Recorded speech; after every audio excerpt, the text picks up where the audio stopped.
Well, hello, folks.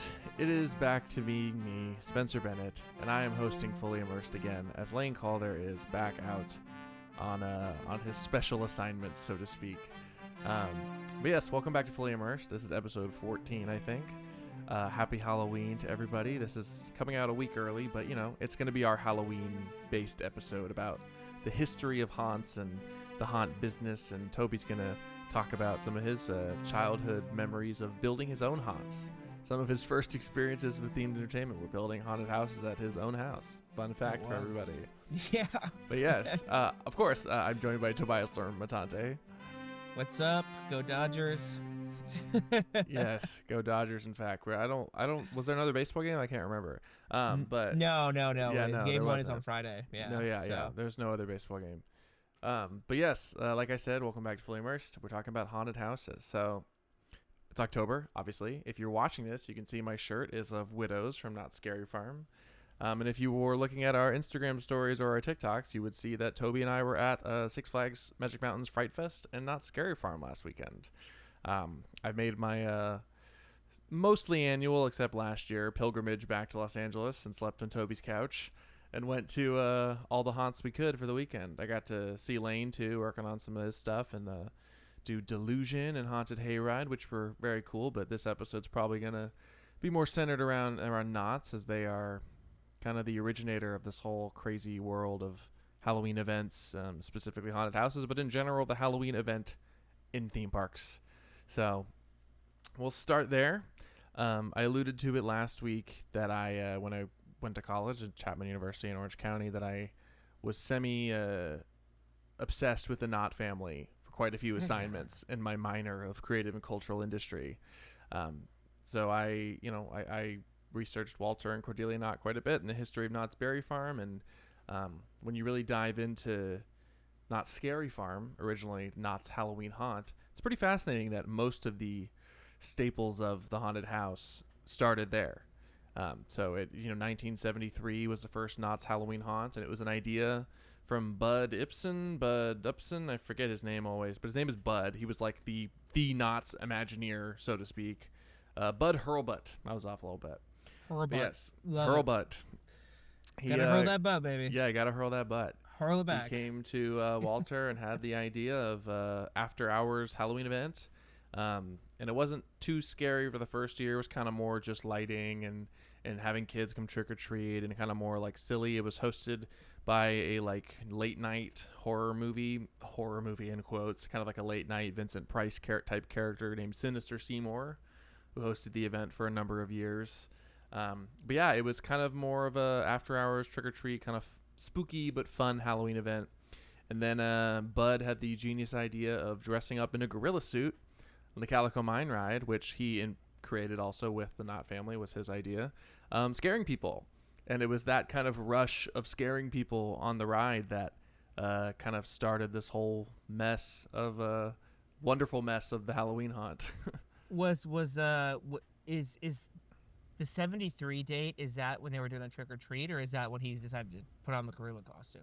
The gorilla costume was that first event, yeah. So it became 73. More, yeah. So it became that's more. That's when it started officially. Okay. Yes, that was the first year of the haunt, and then a couple of years later, it became Knott's Scary Farm, and yeah, pretty much every institution you can think of throughout the years was at Knott's. That started at Knott's. The Sliders, right? The Scare Zone. If you've ever read Ted Doherty's book, The History of Knott's Scary Farm, which I recommend, and they sold at the 50th a couple years ago, written by a former scare actor, he really dives into how every single little thing started. So the Scare Zone was people left the maze.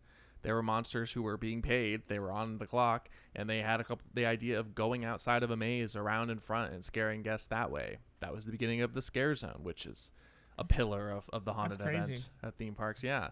Sliders, like we said, started at Knott's. I mean, even just the idea of like boo holes and elements in mazes where people were scared.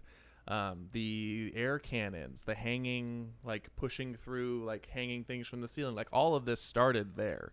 I'm not saying there wasn't some haunted house somebody put on in the middle of Nebraska that maybe did these things first, but in terms of the cultural relevancy, of the theme parks. It started with the Knott family for sure. And then in the 90s, Universal Orlando jumped in with Halloween Horror Nights, which moved over to Hollywood and then stopped, and then obviously now is back to being in Hollywood. You've got SeaWorld's Howl-O-Scream. You have Disney's Not So Scary Halloween Party, which kind of resembles more of what the original Knott's Halloween Haunt was.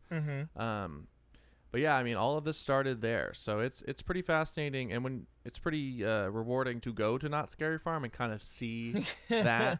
We were joking while we were there that it's almost like Ghost Town was made for this without even knowing it at the time. It's just unrecognizable. So, yeah, Toby, I mean, you were just at Knott's. I'm sure none of this surprises you. I'm sure you knew most of it anyway. Yeah. But it's pretty much, it still feels like it's leading the way. Dude, they created an industry. I mean, how crazy. And I think I told you this. The craziest thing about all of it is just the fact that it's a regional theme park that did this. Yeah. It's a small regional park that didn't have Six Flags, Universal or Disney money, and it literally created what is now. They were in the shadow of Disney. I mean, if you haven't been to Southern California, Orange County, they're literally 10 minutes from each other. Yeah, seriously. Disneyland they're and right Knott's there. Berry Farm. So, I mean, yeah, and they just created like an industry, which is like, one thing is creating a successful event, one thing is creating an IP, one thing is creating a fucking industry within the theme entertainment landscape that is still going strong to this day. And I think we alluded to this last year, like, there's a reason Knott's Berry Farm is the highest performing Cedar Fair park. Oh yeah, last week we talked about that. Yeah, I'm telling you, Scary Farm. It has to be Scary Farm. Knott's Berry Farm in general is so interesting because it is a regional park, right? And the way that we talk about it and people in the industry talk about it, I don't know if people that are listening are not West Coast based. You may not even know really anything about Knott's Berry Farm besides it's a Cedar Fair park. Yeah. But it's pretty unique unto itself. Like, it's built around obviously Ghost Town, which was built by Walter Knott in like the 1960s or something. It just resembles Calico, California, which is an actual ghost town. Started because of a chicken restaurant. Yeah. They they basically like made a more efficient version of the boysenberry. They kind of perfected it, so to speak. But they were a farm, right? They were a berry farm. That's why it's called that. And then his wife, Cordelia, made chicken dinners, and people would stop for the chicken dinners to get berries, and eventually they just had to keep pushing the envelope of how to entertain people, get them to stay longer, because it became the family's livelihood. Then you get the Calico Mine Ride, Timber Mountain Log Ride, which was the first log shoot ever. No, actually second. Oh, second. What was first? It was Six Flags over Georgia, I think. One of them actually had it. But I mean, so basically they originally pitched it to Knott's, and then Knott's was kind of like, I think Walter Knott was not super on board. So they kind of made a very basic log flume in over Texas or over one of those parks. One of those, either over Texas or over Georgia. And then once they saw that it worked there, they were like, all right, let's build one. And then they built a log flume, which is, I still think, for all intents and purposes, the first true, really cool log flume is a Timber Mountain Log Ride. Well, it's the first, like, properly full-out themed one. Which is like, hey, by the way, if any of you out there are, know a little-known log flume by the name of Splash Mountain, if you want to know where Tony Baxter got his idea from, he'll tell you. The Timber Mountain Log Ride. Timber Mountain Log Ride. Yeah. So you can thank that little theme park for giving us Splash Mountain, because essentially, like, a lot of the elements come from that freaking thing. So I mean, just crazy that it's just nuts to me that this little park, it's also not big. If you go to if no one's been to Knott's, relatively speaking to any other theme park, it is like the equivalent of like a residential block. Absolutely. Yeah. It's not a big park.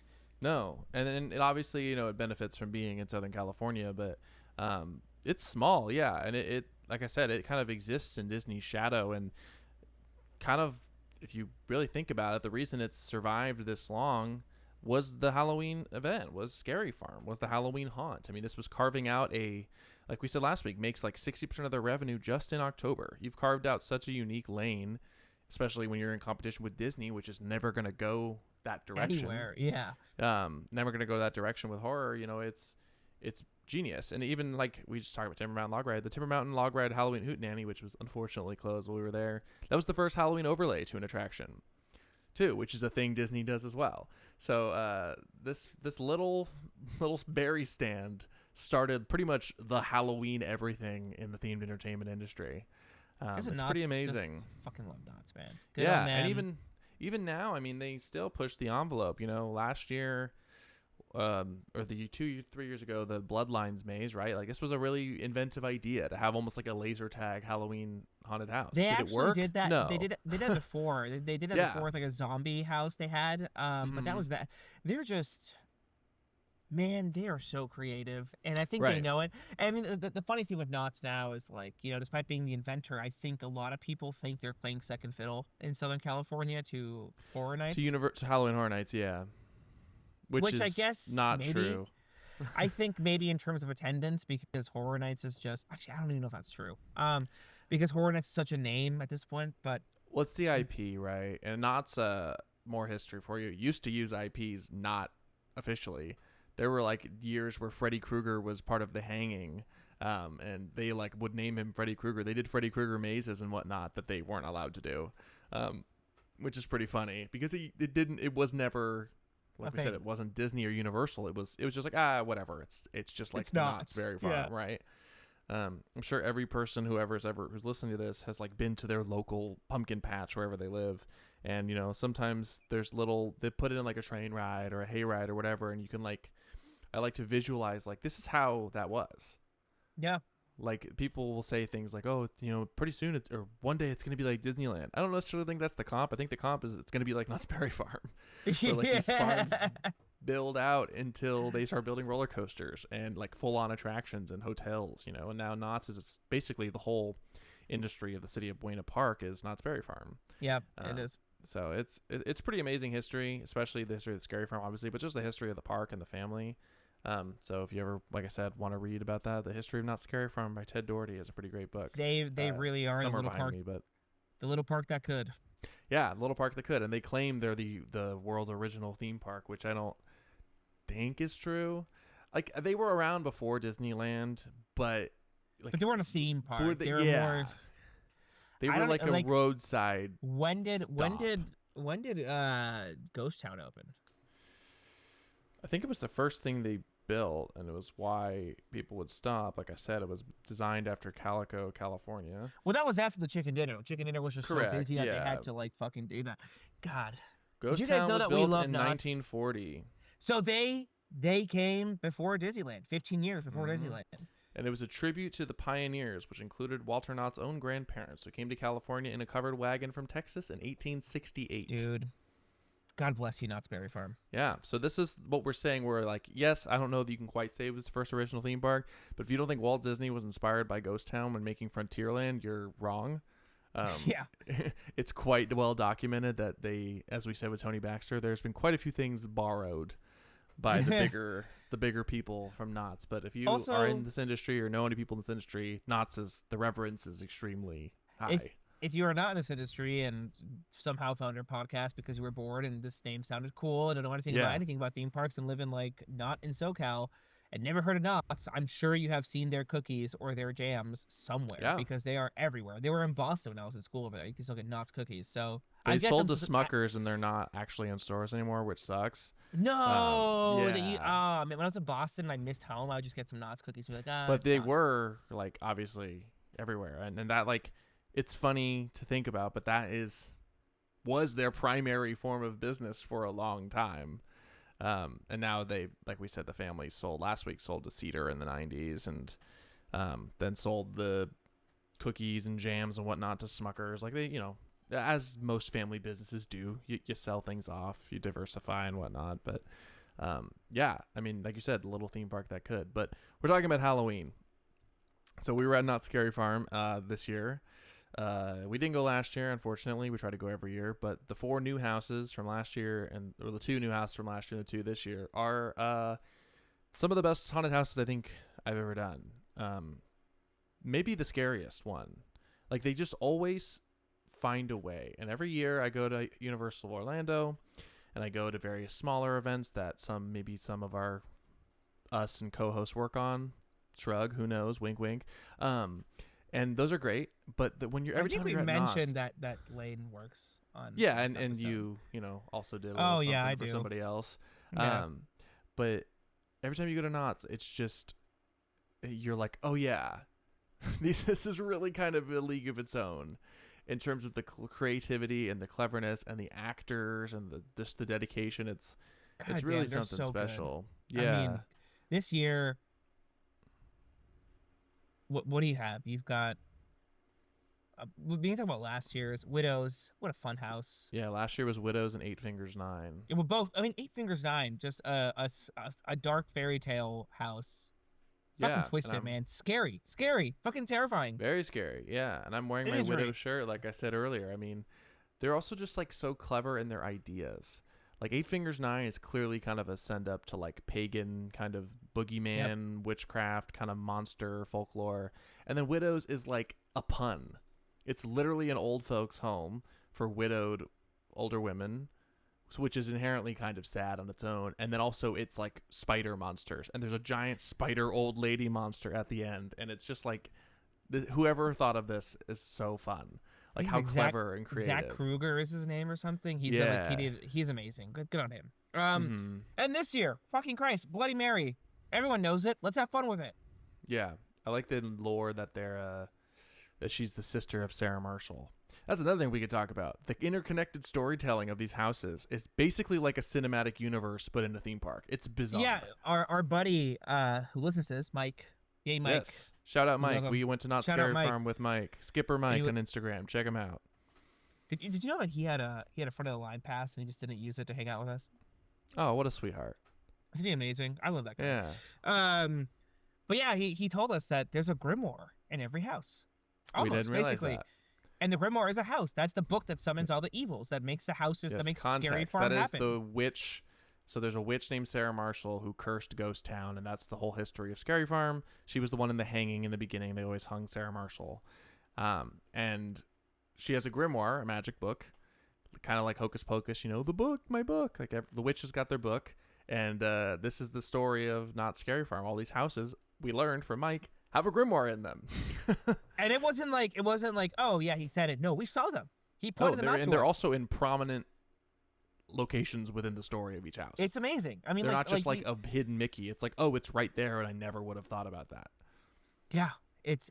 I mean, we can talk about like Zoo this year. Like, sure. Holy shit! So, I think Noah. Time I zen.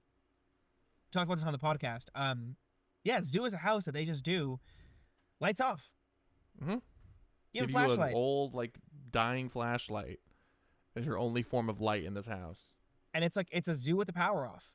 I just love like the storytelling that you kind of get where it's almost like you're the zookeeper having to go round up the animals that have gotten out. And these animals are like obviously deformed and scary. It's a Halloween thing, but it's still like, oh, that's so fun.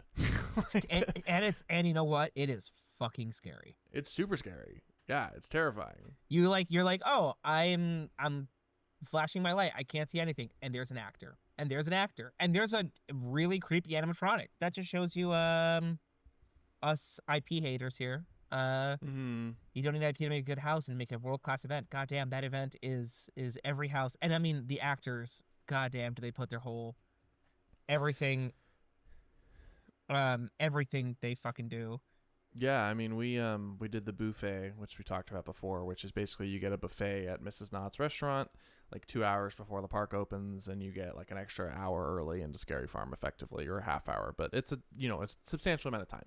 Anyway, they have the scare actors come around to your tables, and the thing with Knott's, which is unique to other haunts, especially Universal, is there's no IP, right? There's no like rule set. So the actors can create their character, and effectively in the same way like a D&D campaign operates, you make up your backstory, and you have all of these elements to their characters, and they just refine it year after year after year. So you're kind of interacting with like really professionals who are quick on their feet. They're funny. So funny. Yeah, like they're just like very, very quick, clever, funny, entertaining, scary, like very committed to their character. So it's really incredible. It's like some of the best character interaction in any theme park you're ever going to have. I mean, I think I told you when I was walking, they have like a roaring 20s goring 20s scare zone. And I mean, just at one point they have a band up on a second story, a live, by the way, swing band full swing jazz band, yeah. And then they just had a flash mob happen. Yeah, and everyone stops. And they were just having a good time. It was just fun. It's just like this thing of like the characters give a shit. Every Absolutely. actor there gives a shit. I mean, and like, what was it, Mesmer? One of the houses that they had a character artist just walking in and just acting. Yes, they had Carnival, which is like a carnival scare zone. It was clowns coming through one of the houses. So like adding an extra layer of unpredictability of that, and they're all working together. It really is. Mike put it eloquently, where he's like, "There's no other atmosphere like this," and that's so true. It's a regional park. It's a regional fucking park. They do not have the budgets anybody else has. But they have the passion, right? And they have the strong leadership, and not the creative team just at the park to have this still year after year, like this reverence, like I said, for the legacy of the park and the legacy of that event. Like they put everything into it every single year. And it's not like Universal where there can be a down year, and not to disparage Halloween Horror Nights. Obviously, Halloween Horror Nights is Halloween wonderful. Horror Nights, to give and it it's credit, kind of almost a different it's amazing. thing. Yeah, we were talking about this, and like when we're coming back, like it's so hard to compare. I mean, Hollywood is a different beast, but Florida, it's so hard to compare them because like they also do so much so well. We fly out every year for a reason, right?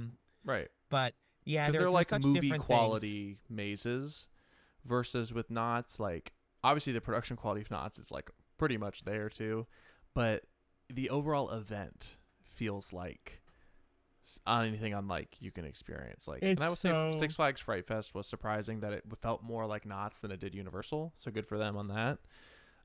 We can talk about that later, but Fright Fest for a lot of time, I think Fright Fest was the butt of the joke in SoCal, and I don't think that's the case anymore. I was like, we were both thoroughly impressed by what they pulled together.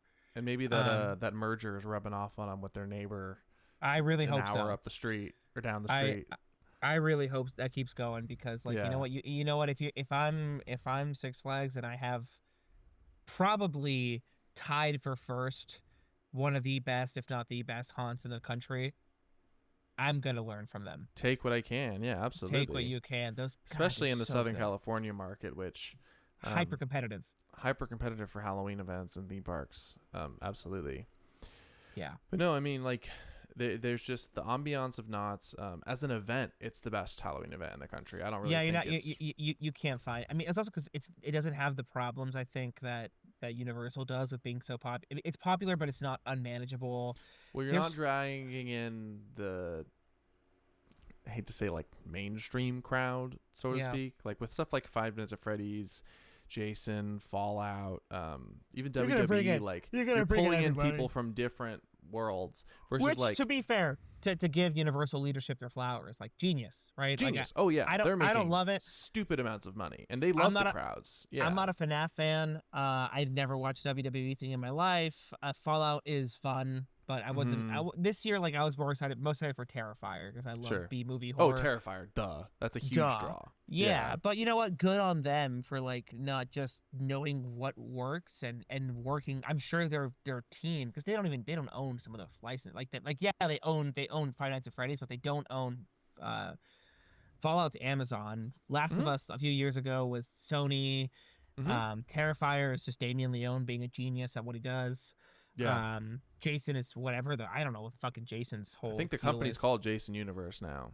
So, like, and they know what to look for and what works. So on their end, it's like they're marketing. But there's geniuses. Also But what comes with that is kind of something that I sort of touched on a second ago.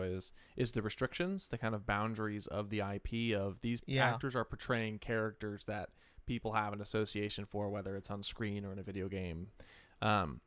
Versus Knott's, the goal is not to synergize, and I'm not saying Halloween Horror Nights is, like, guilty of the modern critique we had last week of, like, corporate leadership and synergy. But it is a little bit. Like, they do have Blumhouse mazes and whatnot.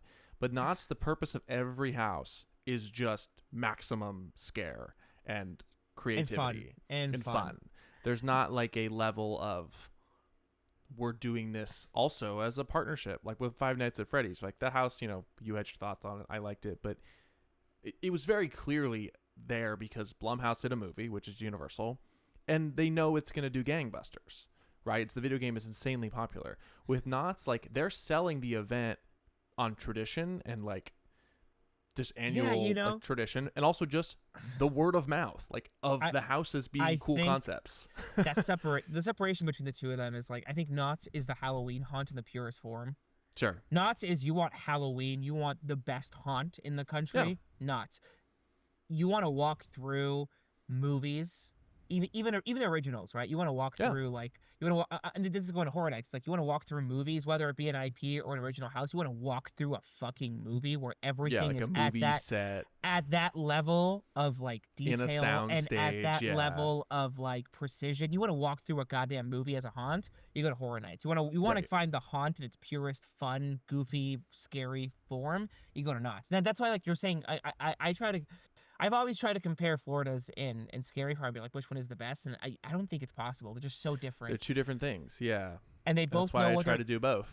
And that'd be too. It's what they both know what they're doing, and they're both the kings of their respective crafts. So, yeah, I remember 2 years ago or 3 years ago when Nicole and I were at Knott's, and the one word she used after getting a just wicked scare, walking through a scare zone, and a monster comes up and like whispers in her ear like we're watching you, and I've never seen her scream like that, like a blood-curdling scream. And she looked at me, she went, "This is lawless." And I was like, yes. Yeah, in the best way. There's no like conventions or norms, and obviously they don't like touch you, but they do everything but.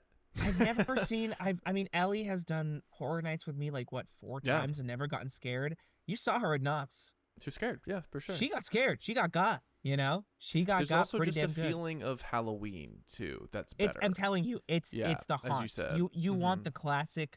You want Halloween vibes and just like enjoying what a haunt is supposed to be. That nut job, like you said, lawless feeling. That's Knott's. You want the polished perfectionism. You go to Horror Nights. Yeah. And I don't think either is better. Polished. Yeah. No, it's different. So touching on what you want out of a haunt, Toby, you built haunts for years in your youth. I did, man. I was obsessed with these growing up, and so my cousins owned a scenic shop. I mean, my first one was without that. My first time ever doing it, I was like a 12-year-old, and we just put on masks with my friends in my parents' front yard and threw candy at people. And it was funny because like, and we didn't hit them or anything, but we threw it so it would activate the motion sensors on the front yard like lights. And just that turning on, I don't know, or scared the fuck out of people. Yeah. And they would just see like 2 little masks. You know, I mean, we were like what, probably like 5'2" back then. Me at least. I'm a short little fuck. And they just saw that, they kind of freak out. So that was my first year doing it. And then like after that, my second year was like we bought what were they called? Like these little supports for gardens, and put trash bags up, and actually did kind of a house and kind of built it that way. And that started becoming a thing. Like, was it like Chicken Run, like kind of graded? Yeah, okay. But it was kind of like that. And then after that, like my cousins, not cousins, sort of, you know, it's weird. Family friends, sure. Family friends owned a scenic shop, and I was like 14, and I walked up to them and I was like, "Hey, can I borrow your old flats?" And they were like, "Do you know what you're doing?" And I was like, "Fuck if I know." People know a flat is like, it was like plywood. It's like plywood ground. Right? It's a wall. It's what the season sets, and the houses. It's the plywood walls. Yeah. So I was 14 and I built my first one with like proper walls, and it got really popular. And then for 4 years after that in high school, I just kept making it bigger and bigger. I took over like 3 houses next to me. We had the cops stop by. They didn't say anything. The worst part is they never said anything, but the lines just got so long to go, and people would just stop by and see like, you know, these 10-foot walls in front of a house and be like, "What the fuck are you building?" Were you like letting people in one at a time too? We had people. I mean, the crazy thing was like by my second year, when we had the flats, the reputation got so well known. And I was like 15 by this time. It got so well known within my school that like we had people just asking me, "Hey, can I work on this?" And some people wanted to scare, and some people wanted to build, and some people just wanted to operate. So I had people who would just be in front of the houses, like pulsing people in and stuff like that. That's awesome. And so yeah, by the last year, we had like a crew of like 30 or 40 kids who, instead of going to 17-year-olds not wanting to do a Halloween party, they wanted to come work on my fucking haunt. And so you just ran Halloween night. We just ran Halloween night, and when I say the lines, I mean we had lines that were literally so long the cops had to show up to like monitor like, what people. Is going on? Yeah. No, they had to help, like, you know, shepherd people in, because they just walked. No kidding. They drove by, and there's like, you know, a neighborhood, and there's a line going around 3 blocks, and they're like, what the fuck is going on? And I never even got to see the line because I was in the house. I was scaring people. Were you scaring? Okay. Yeah, dude. And so like, it was this crazy thing of like, they just knew at that point too. Like by the third year, they were like, oh, these guys do this. And so like they would show up. I remember one year, like there was another house in the neighborhood that built haunts, and they had heard about us, and they came through. It was old dudes, you know, who had been doing this for years. Mm-hmm. And I think they were expecting to find like adults. They just found my fucking stupid 16-year-old ass. And they're like, oh, like, where are your parents? Like, are they the ones? I'm like, no, I built this. Like, nope, it's me. They were so confused. I'm a 15-year-old operating an event. Yeah, dude. I mean, and you know, we had people who would give up like weekends and come after school and give up so much time just to rig and build these things. And we did it with no money. We just built. We just did it for the fun of it. I didn't care about the money, man. I just wanted to build these things. That's kind of the spirit of Halloween, right? The spirit of the haunt. Dude. It was. I mean, and you know, it's funny because it ended. I went to college, obviously. After that, I went to Boston, and my brother is a brilliant human being, but that's not his thing. He's more a car guy, so he didn't do it. And my parents sure as fuck were gonna do it. And then my parents would call me and be like, "We've got 30 different cars pulling in front of our house asking about the haunt." And I was like, "Yeah, I'm in college. I can't do this anymore. I can't fly home and do that. To build this, like I didn't know what I was doing. I just built it because it was fun, you know." Yeah, I mean that's kind of like how Knott's feels, right? Obviously they're doing it for a profit, but it also feels like it started, and that spirit of this is just fun is still there. Yeah, it's like I think if you're like a horror freak or like spooky shit, and you just need to find a way to interpret it, you know, like. I just remember being a kid and going to my favorite thing was going to Halloween stores as a kid. Of course. Like, yeah. Right? And seeing, but I also hated like how cheap everything was. And so I was like, I can do better than this. My stupid, narcissistic little child ass, you know? And yeah, I think I did. I don't doubt you did, dude. I really think you probably did. I wish that I could have experienced dude, this. I think you would have. Maybe someday we'll do something. We'll do together, it again. We'll do it again. Yeah. But it was just, and you know, it's really funny like how we had to learn design through that, right? Because like our first year was a lot of just long corridors, and it wasn't stable. We had to put a bunch of like things on top to like hold everything together, and then by like the second or third year, we kind of figured, we were like, oh, like if we start doing compact spaces, and we can also build boo holes that way, and we can, and that actually acts as a support for the other walls to make the whole thing kind of be. And we just got better at it. And my friends who did it like 2 or 3 years, they figured out how to rig lights, and they figured out how to do makeup. Such a crazy skill to just like on the fly get. And it was like it was just truly through necessity of like we don't know what we're doing, and we don't have a rule. There's no rule book for this. No. We're just doing it, yeah. And so like by the last year, we got so good at it. Like last year, we like, you know, we were able to maximize. I mean, our last year was like 100 something flats, like 120 flats. Whoa! And each of these flats was like, you know, 8 feet tall by 8 feet wide, or 10 feet tall by 10 feet wide. So we had 3 front yards. We just took over. Yeah, I was gonna say you had like over 2 football fields of Halloween, but a lot of it was just the figuring out how to make that compact. Like my parents didn't have a massive house. It was like a pretty normal single family, you know, three bedroom suburban house in Sherman Oaks. So it was very much that of just like the necessity of what does it take to build this thing, and how do we maximize the space? Well, yeah, how to make boo holes happen. And then like you learned a bunch of tactics and what makes a haunt, like, right? Like we would have a TV, you know, we would have like different old media elements that would distract people so you could get the scare to happen. Because right, you learned kind of the diversion tactic, right? Yeah, like how do you show scene play out and then a scare comes from the left. Yeah, or the right. So like, and all of that just was never like I mean, yeah, I studied it not knowing. I didn't want to do theme parks back then. I wanted to do film. Sure. I just kind of was like, it was just like, how do we do this? And it's crazy how many people I know in this industry, like Mike, I told you, like our buddy, he did it for years. Yeah. My buddy Chris, he's more in film still, but he did a haunt called Scaring for Caring, which was like a charity haunt. I remember him talking about that. Yeah, he partnered with the Dolphins and stuff like that in Miami. Like, I think just certain people just love this, and there's tons. And you know, SoCal, aside from the big boys, there's so many like people who just deck out their front yards and build little mini haunts. Like, for I such was not unique in this. Yeah, you know, well, like, you are, because I'm sure yours was of a very high quality. But SoCal's funny to me in that way of like, it's a region that really doesn't experience seasonal change in that way. There's not like fall foliage or like fall wind, like breezes. It's really kind of just an extended kind of dwindling summer in terms of the climate. But in terms of Halloween, it is like a mecca. Yeah, dude, of Halloween activities. Everyone goes all out. It's like, I mean, it makes sense. You're the film capital, and everyone loves spooky season, and people just go. And it's the most like, it's like makeup designers and special effects people and whatever. It's like a physical way to do that. Yeah, you know? I mean, you know, like you said it best, we don't have seasons, so we had to make it our own season. We had to really just, I mean, the amount of front yards you would walk through going up trick or treating when I was a little kid, and they were like mind blowing the effort that went into that.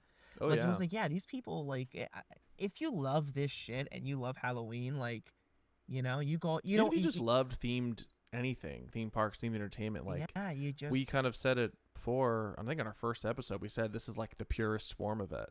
Yeah, and I think like you detailing, you know, it was me and a couple of friends doing this, but we would throw candy to set off a sensor, and like this kind of like cavalier avant-garde like themed entertainment is like in the purest form, like what it is we do. You know? just get to what it is we love. Yeah, you just get to have fun. You get to be something else and really transport people, even if you have no money. You just get to do it. And you're creating a memory, which you said astutely before as well. Yeah, it's so crazy, and you know, Orlando is a theme park, you know, capital, but I really think SoCal really has become the haunt capital of the country. Like you're not. Sure.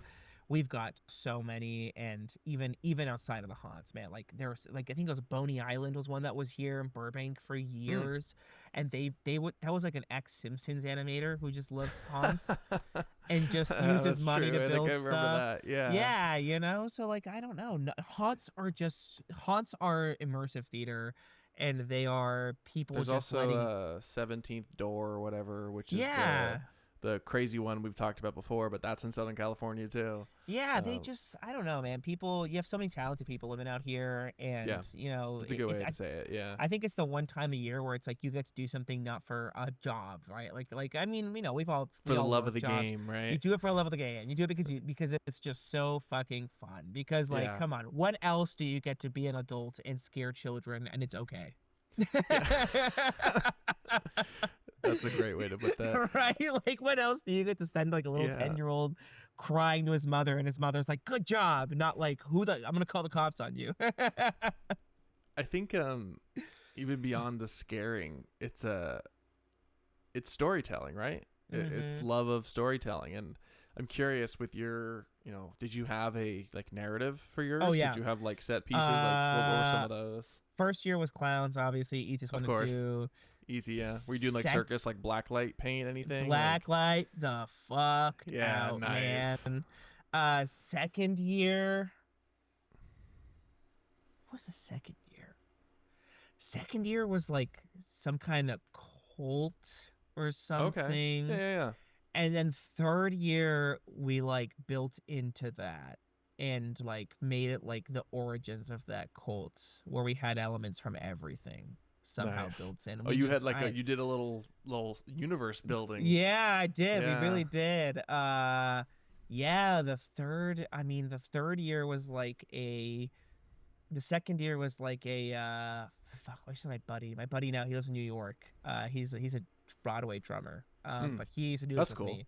Have you met Jeremy Tolsky? I don't think so. No. Yeah, he was the other guy who was a psychopath that did this. He didn't even like theme parks. He just liked doing this. Like Halloween, yeah. He just liked Halloween. The third year was like, the second year was like some like necromancer who like it was an abandoned house, and it was like walking through his house. And the third year, that necromancer was killed, and he was like unleashing his revenge or something. It was like hell. Very fun. I don't remember, dude. This was almost 10 years ago at this point. And I mean, you know, it's cool now. Like, you know, this year I got to kind of bring that full circle. I mean, I think we could talk about it. Like, you know, we got to go on the first professional maze I worked on. Yeah. So, you know, you elevated, escalated. I don't know what word I'm looking for, but you graduated. That's sort of like I graduated. You graduated from the kind of avant-garde, pure love of the game neighborhood haunt, which it sounds like you absolutely crushed to be, that many people coming through it at that big of an event to be. Man, I didn't know it. I was just a dumbass who at the time. No, shit. You're not thinking yeah, about it, I was like, whatever. I didn't charge people. I was like, I don't care. You want to don't? I was gonna ask if you were charging people. No, at one point, like our last year, like they put out a donation jar because like and that was not me financially thinking at all. I literally didn't care. I was just like, I just really like. Well, you probably had people asking where they could donate or something. I'm it was sure. Like the level of it. Knowing you spared no expense, Mr. John Hammond. So. At a certain point, yeah, I just became people telling me like, you gotta charge for this, and I was like, I'm not gonna charge families for this, dude. Like, if they want to donate, good, and we got some money back. I didn't see it. I was like, I kept any of it. We just used it to like the money we spent. Like the last, yeah, exactly. We're fucking nuts. Yeah, and I graduated, and like this year finally, I get my big project this year was a family thing, which still amazing, but got to do a little media stuff for one of Six Flags Magic Mountain's Fright Fest houses. So we that's why we went to go check it out. I was super excited to see your work in person. We've obviously worked on exhibits together in the past, but this was kind of the first time I've got to see something you've worked on that was both in a actual theme park and like not like, I don't know, get what I'm saying? Like, not like work based. It was more like, like a passion. Obviously it was work, but like this was like something you're passionate about. Oh dude, it was so cool. Yeah, I was like, oh my god, we're doing this. Like I think you guys were just trying to enjoy the house, and I was like, we were doing that one. No, I was excited. You were yelling. It was so funny. That's the one. So, do you want to talk about? Are you allowed to talk about it? Yeah, I mean, it was the Magic Mountain has a new icon, Carnage, like this. Yes, this they have a clown icon, like Jack the Clown, but yeah, it's different. Their own. And so it wasn't. I mean, I was just helping out with the production of it all. It was 8820, the company I worked with, and we did all the media for it. There's some really cool media scenes of like his story and his origin, and whatever. And so like there's a bunch of TVs everywhere telling his story and stuff and whatever. And I was just like, I was like that meme, the DiCaprio meme. I was like, that one. That's the one. Yeah. I was like, we shot that. Oh, we shot that one too. You probably can't see it, but I still have like the red on my arm. They give you like from a little the Carnage thing. Cult of Carnage stamp as you're going through the house. Yeah, because you're part of the clown uprising that he's doing. I don't know. It was like I didn't do much on it like compared to other things. Dude, it was so cool to know that you were actually working on that, and even the whole event, just to like see the work of 8820, which is a great group that you've worked with in the past. Yeah, I mean they did a bunch of in the future, and bunch of houses there, and I mean they were fucking good. They were. I mean the Trick or Treat house, we're both. I think we're doing Trick or Treat, Ellie and I, for Halloween, and I was like, "Holy shit, this is like this." They got it. They nailed what this is supposed to. I love that movie. I mean, I'll put video over this in the edit, but yeah, we were going through and like just having a ball, and that was the first house that like really. I mean, the first one we did was Carnage, and it was It's shocked me because I had I'd been to Six Flags Great America's event in Chicago.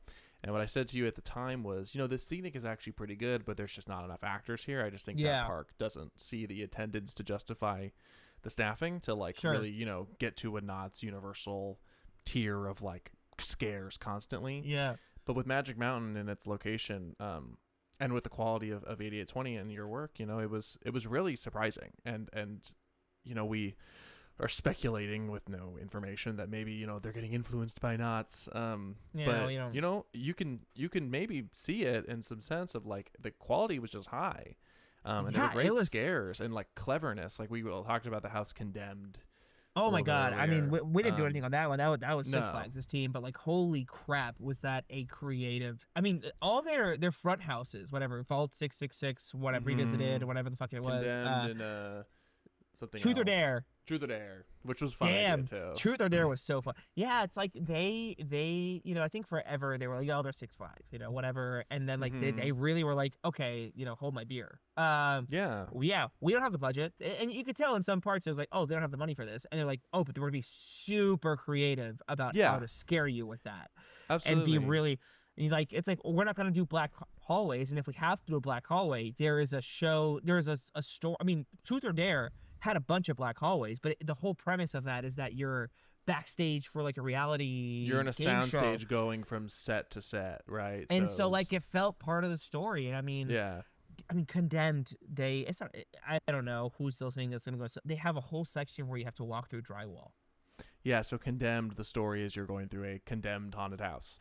Easy enough. Yeah. But you're like crawling under, like they put mops on the ceiling and brush to just make it feel icky, and you have to like shimmy out through drywall, and it's really like.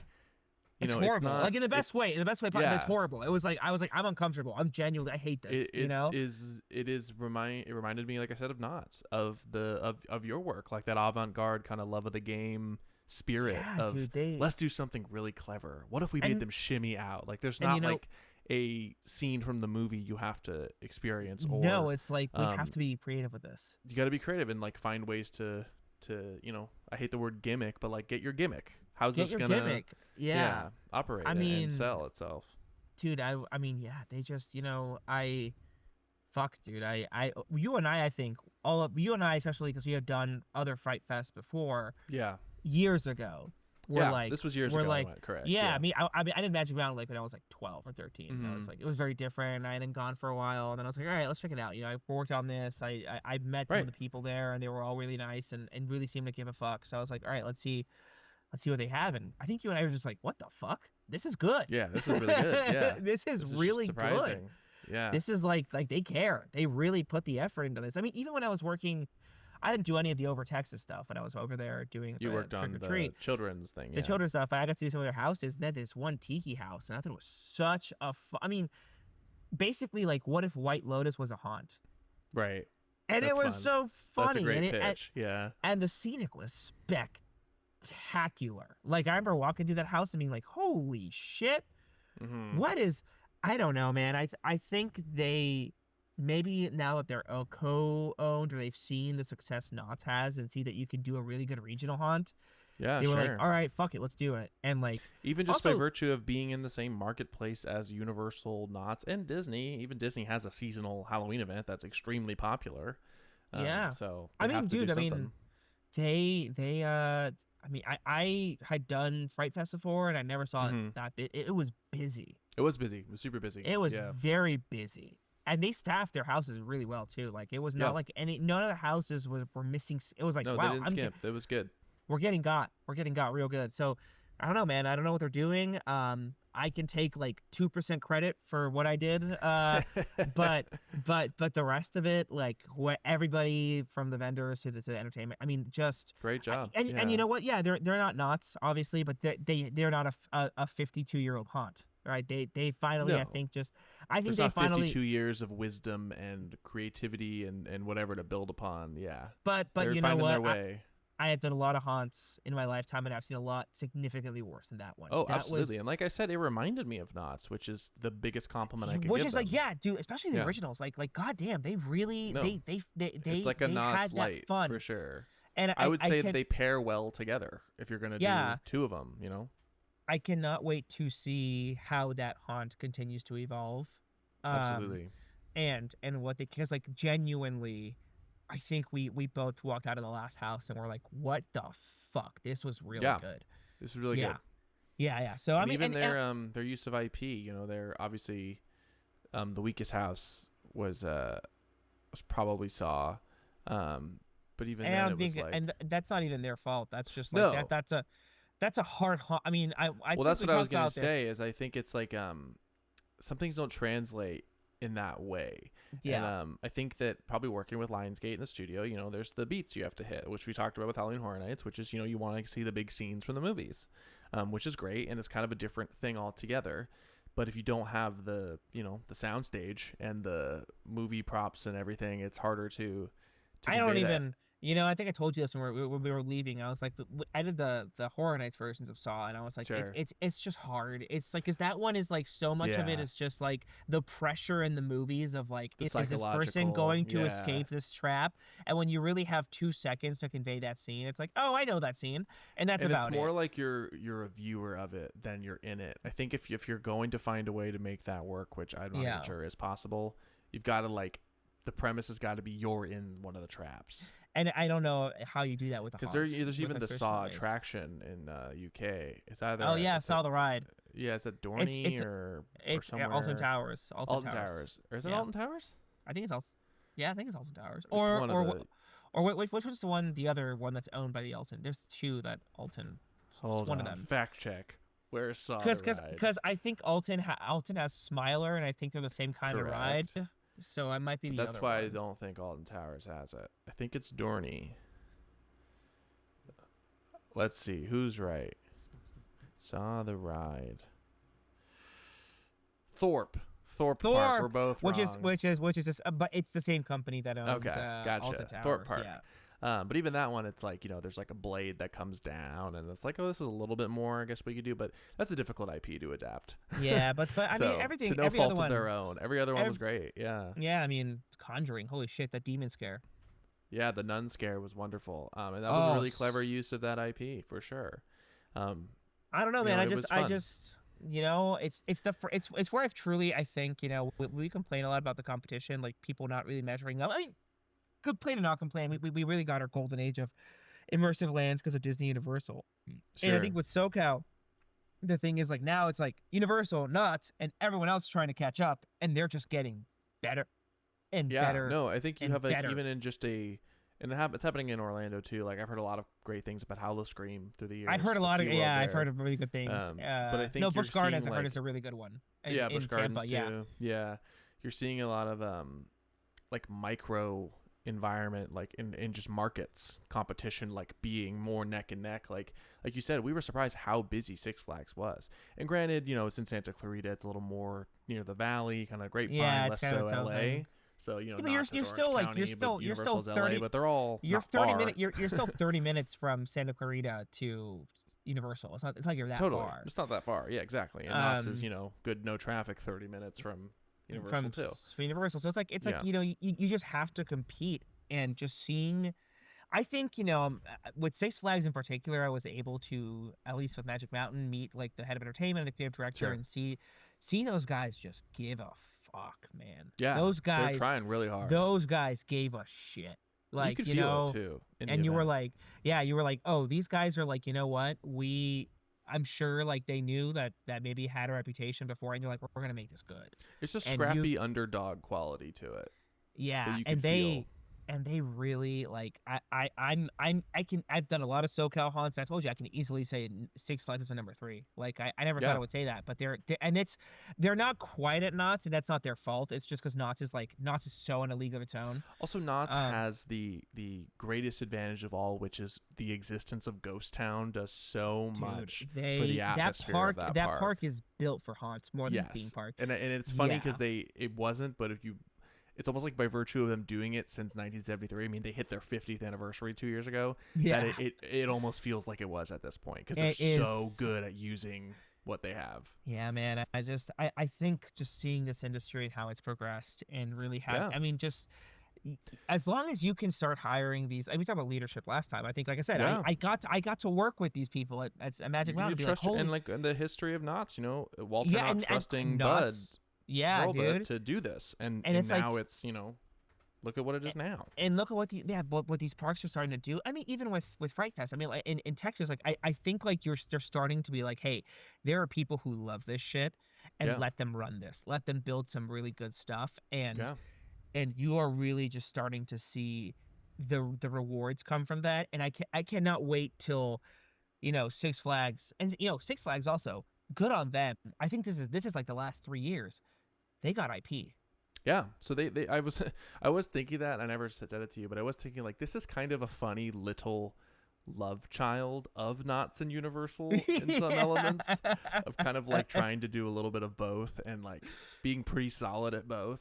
It was really kind of funny. Like you said, they have the Conjuring Saw and the Trick or Treat with Michael Dougherty movie, which is a like Halloween classic. Cult classic. It's the Halloween movie. Yeah, man. I don't know. I just as long as I think this industry continues to grow, and it will, because everyone loves Halloween. Yeah, and people love being scared. And Halloween as a holiday is growing in popularity, which is funny that that's something that can happen. But I remember growing up, I don't remember it being quite as big as it is now.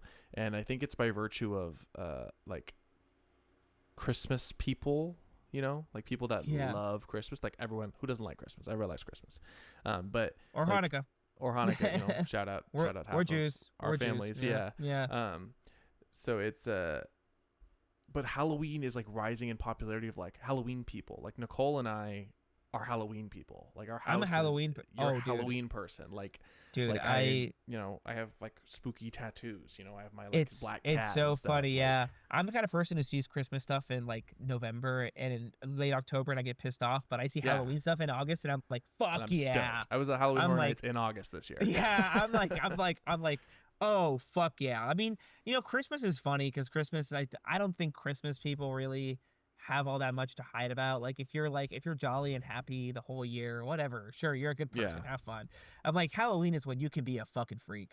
And Halloween and also, it's okay. They've really turned Halloween into like a theme park holiday to an extent with that. It is a theme park holiday. Like, yeah, parks decorate, but like there is nowhere near the level of passion and fandom and whatnot for like Grinchmas as there is for Halloween Horror Nights, you know, dude, or Holiday in the Park as there is for Fright, or Scary Farm, every general, every person I know who doesn't give a fuck about theme parks here lives goes up to here, at least one of them. Goes to not Universal, like one of the two, and Always. that's just because like it's part of it. Like the haunt has become part of the holiday. Yeah.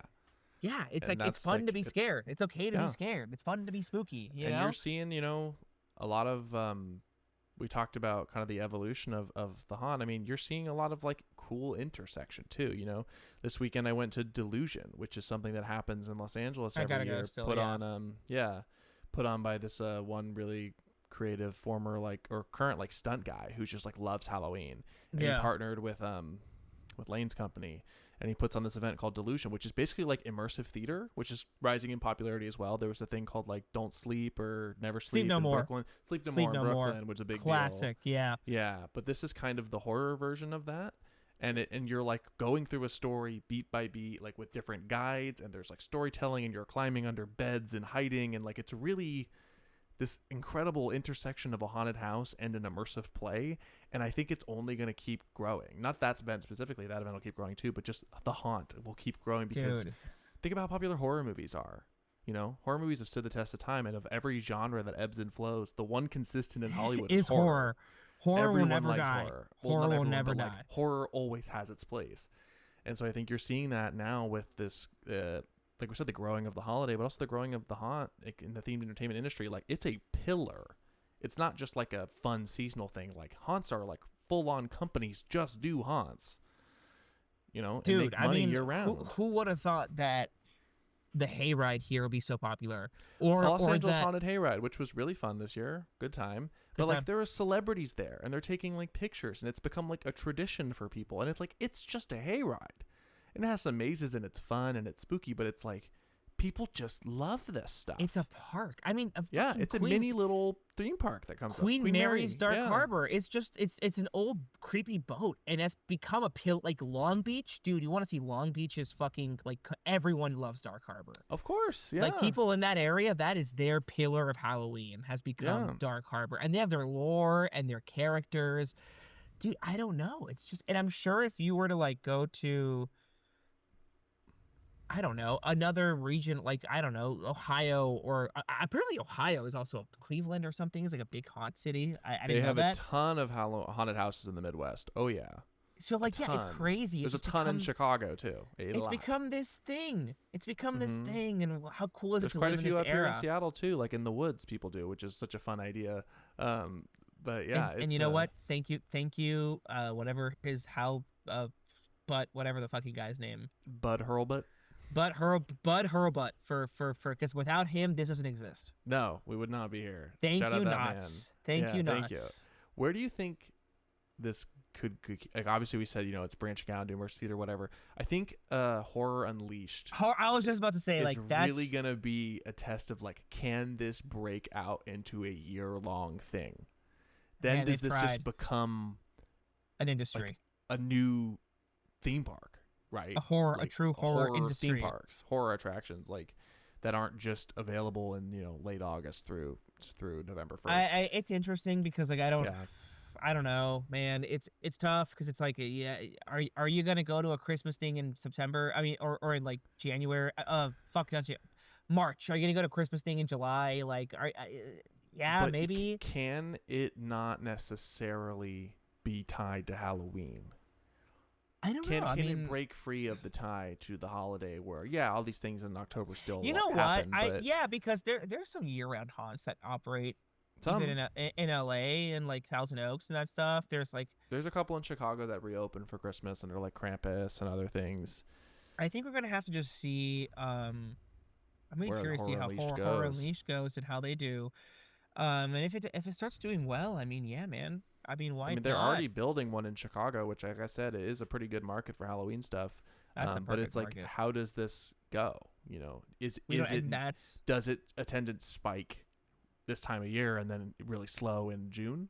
Is it really slow in February? You know, like we don't really know. And you know, it's crazy because like, you know, Midsummer Scream exists out here and it's popular as fuck. Unbelievably popular. Some of the longest lines I've ever waited in were getting inside of Midsummer Scream. There are panels announcing just haunts. It's like what Comic-Con used to be. For horror fans. And so, like, I don't know, maybe in like 10 years, like, yeah, horror conventions are year-round. Horror freaks are and horror as a genre is just getting better and bigger. And I don't know, man. I think the freaks are getting their moment. And even, you know, maybe this has always been the case, obviously, with like William Friedkin's Exorcist and like various John Carpenter's Halloween, like really influential directors starting in horror. But you're starting to see like art house directors almost focus on horror. Like Robert Eggers is like pretty much a household name amongst like film people at this point, borderline household name in general, and he makes horror movies. Well, Northman, not a horror movie. Well, sure, but like predominantly cut his teeth and specializes in horror films. Ari Aster is like, you know, a madman. Lately, he's made quite a few horror movies. Yeah, I mean, Guillermo del Toro obviously is like a must-see director. Dude, Del Toro has been able to win multiple Oscars. Yeah, doing things that are spooky. And obviously, like Shape of Water isn't a horror movie, but like it's about a monster. It's basically movie. An adaptation of Creature from the Black Lagoon. Del Toro was able to win a Best Picture Oscar. Yeah, Pan's Labyrinth got nominated for a bunch of stuff too. Pan's Labyrinth, which is a horror movie, and that won an Oscar. I mean, yeah, dude, you're seeing horror break out. Like, I mean, yeah, but I mean, now we have Frankenstein coming out. We have 3 Frankenstein movies coming out in the next few months. You have Del Toro's, and you've got The Bride coming out. Yeah, Maggie Gyllenhaal's The Bride, and you have this weird one that Sebastian Stan is doing. So like. That's right. And even like a year or two ago, you got Poor Things, which was like more of a comedy, but still like an adaptation of Frankenstein. Man. Yeah. I mean, and then you've got which also won Best Picture, didn't it? No. Oh no. No, but it made it. It got pretty far. She won. Did Emma Stone win Actress? I think she did. I think she won Actress. Yeah. Okay. But and then you've got. I mean, and then you've got like these really cool art house horror directors. You've got the two former YouTubers who did Raka Raka Raka who did what's Talk to Me, which like was amazing, and Bring Her Back was not as good but still there. And then you've got Zach, whatever this fucking guy's name. Zach Krager. Oh yeah. Zach Krager, yeah, dude, fucking Weapons. Weapons, like, yeah, and dude. Barbarian, yeah. And Barbarian, and like it's maybe this has always been a thing, like I said, but it feels like it's more of a thing now. And maybe it's because, like we said earlier, like horror is always in demand. So it's easier, and horror. The beautiful thing about horror is it's cheap. You can make horror for $5 million. I'm gonna put it. Look, here is your best. If you want to look at it too, you've got two friends, and they're not even horror anymore, really. Sure. But they're kind of.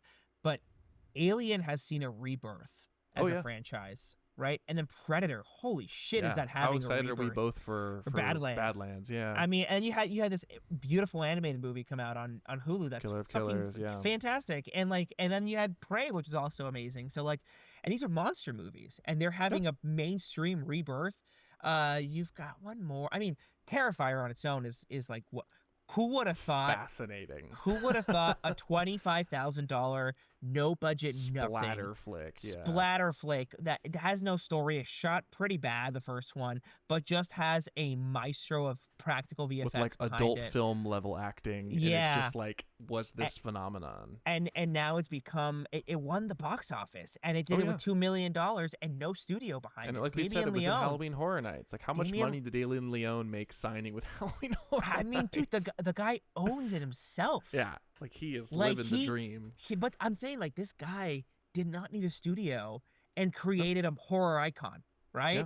Like, it's on Fortnite, dude. Did you see that? Like, Fortnite fucking has Art the Terrifier. Clown's on Fortnite. Which is, I think, problematic. Like, kids, what are you doing with Art the Clown near you? Like, you guys are just totally misinterpreting what's. But Kind whatever. of hilarious. It's kind of. But still, dude, you've got FNAF. I hate FNAF, but fucking Christ, kids. Huge. You just helped introduction to introduce kids to horror.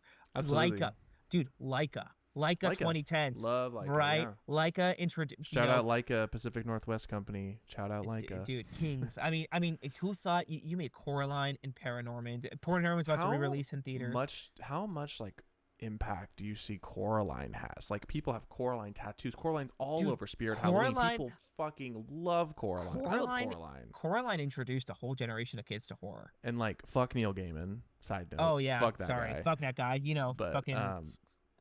Shout out Leica, the movie. There was no writer. There's no book. I don't know what you're talking about. Yeah. I mean, you know, Stephen King is getting adapted left and right every fuck. Always, I mean, always has been. Yeah, but now, I mean, it's like it's a fever pitch. I mean, it is still going strong. They're getting a new dude, show. We're horror just is in a renaissance. Yeah, like you said, and I think, as we said, as just the easiest way to cut your teeth in film, it's also the easiest way to cut your teeth in themed entertainment. Yeah. And it's not that expensive to do, and you just need to be clever and passionate, and like you did, like Toby, your work in this industry, and you kind of got your start. I didn't even know. You didn't know what you were doing. You didn't even know that's what you wanted to do. You just liked that. Horror. You liked horror. Yeah, you I liked liked horror. Halloween. You liked maybe some aspect of you liked theming. You liked theme parks. Like, it was just kind of an easy way to do that. Something else that horror has done in the last generation, horror has helped open, in terms of cinema especially, horror has helped open America to international cinema like never before. Because it's universal, right? It's like comedy, but horror is universal. Bong Joon-ho has made how many... I mean, even Parasite, which is like probably, I would still say, one of the best movies I've ever seen in my life, has so many horror elements in it. Oh, it's basically a psychological horror movie. If not right? Thriller, but yeah. I mean, Del Toro just blew up the scene because he did Pan's Labyrinth, which was a Spanish-spoken movie, right? Yeah. And introduced us to that. I mean, you've got The Wailing, you've got people who know like the Sadness. You've got so many international films. That Argentinian film, dude, When Evil Lurks. Yeah, that was just amazing. Like, which I saw Chris Stuckman. I'm like reviewing that out of nowhere. I was like, who just said Shelby Oaks now, right? A YouTube. Yeah. Now, how many YouTubers are we seeing who are now making the jump to horror and making really good horror? Like, it has become this. It was before cheap to make and kind of had a cult following, and there were those sickos, and it has become this launching pad of careers and now it's. Yeah. I mean, fuck, dude. Yeah, you're really right. We're in this renaissance of spooky. Yeah, fucking Fede Alvarez, man. Fede Alvarez, dude, director from Uruguay, a country of 3 million people, right? Who made just like a short that Sam Raimi and Bruce Campbell saw, and we're like, wait, give me Evil Dead. Let's see what he can do. Yeah, and then Evil Dead got reborn and then had its own thing. Then he goes on to make Romulus, and basically, like, even though, like, yeah, you know, Ridley Scott kind of gave it life again, Romulus just said, hey, Alien is back. Sure. Yeah. You know, huge smash box office hit. Huge smash, dude. I don't know, man. I mean, we're just living in, and we're not living in like, it's no longer the 2010s or early 2000s where it was like the 30th Friday the 13th or the 30th Nightmare on Elm Street or Chucky new franchises. Yeah, this is they're having a complete rebirth, and it's also like the one genre besides comedy, but comedy is more hit and miss these days. Where you can be original and that's like okay. We just saw Good Boy yesterday. Yeah, dog movie. Good? I didn't like it that much, but you know what? Here's what I'll give. How creative is that, dude? They shot it basically just like, for most of it was just the director and his wife in their house, just filming 3 hours a day with their dog, and it's effective. Yeah, and that is indie making to the finest, and that is getting a theatrical release in AMC. Like, you know what I mean? Like, that is there. And like we talk about, you know, film a decent amount in this podcast because the industries go hand in hand. It's all the entertainment industry, right?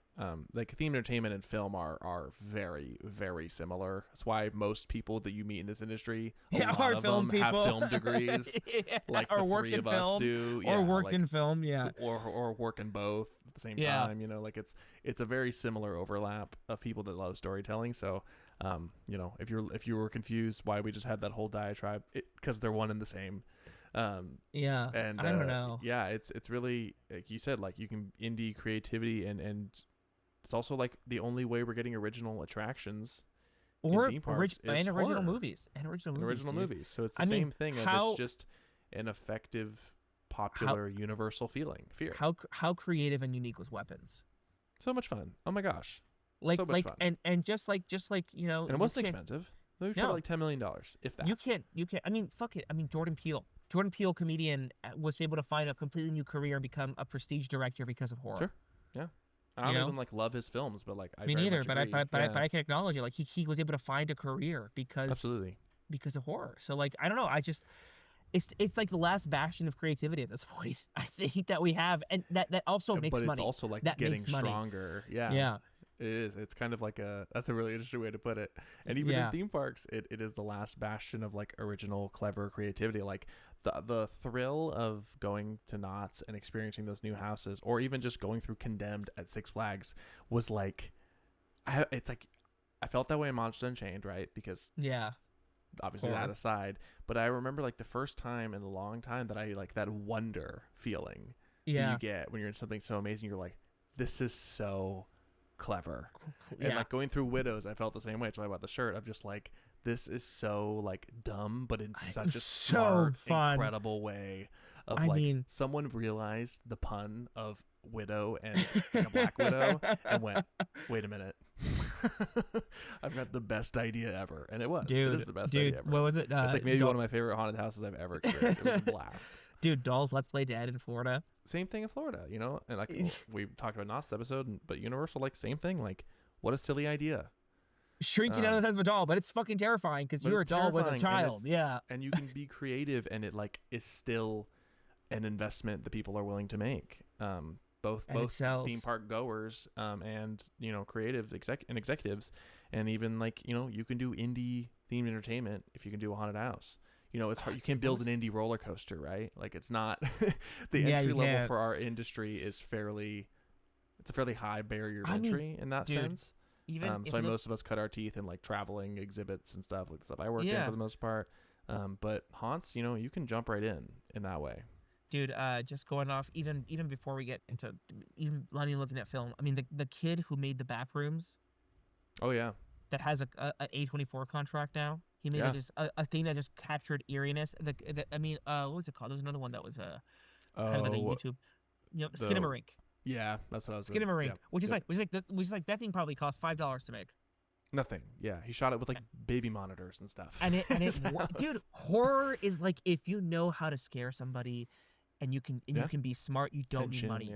Yeah, it's just good storytelling and understanding what human emotion is at its purest form. How do we make you feel uncomfortable? How do we make you react to things? Horror and is even in a haunted house, like it's storytelling and it's like use of direction. Like you said, you learn to kind of divert people's attention and get a scare. Like that's storytelling. You're guiding them to something through something with like a beginning, middle, end. So, it's really horror is amazing and haunted houses Halloween. are amazing and happy Halloween. Yes. Well, we the two cool things that we did this weekend. We already talked about. We talked about basically, and also Haunted Hayride and Delusion, like I mentioned earlier. But I mean, if you got nothing else, I think that was a fun little rant. Yeah, that was great. We just got to rant about our love of this shit, dude, and like how it is becoming a real pillar of what we do, and our love of themed entertainment is really rooted a lot in our love of haunted houses and horror. And that got me into it, man. That got me into it was horror. As you said, in both dramatic but correct fashion, it's like the last bastion of creativity. That's awesome. Well, with that, I think we will wrap up this episode 14 of Fully Immersed, the Haunt 101 extravaganza rant, lofty thought discussion. Halloween special. Halloween special, yes. I want to thank, of course, Tobias Matante for joining me. Thank you, Toby.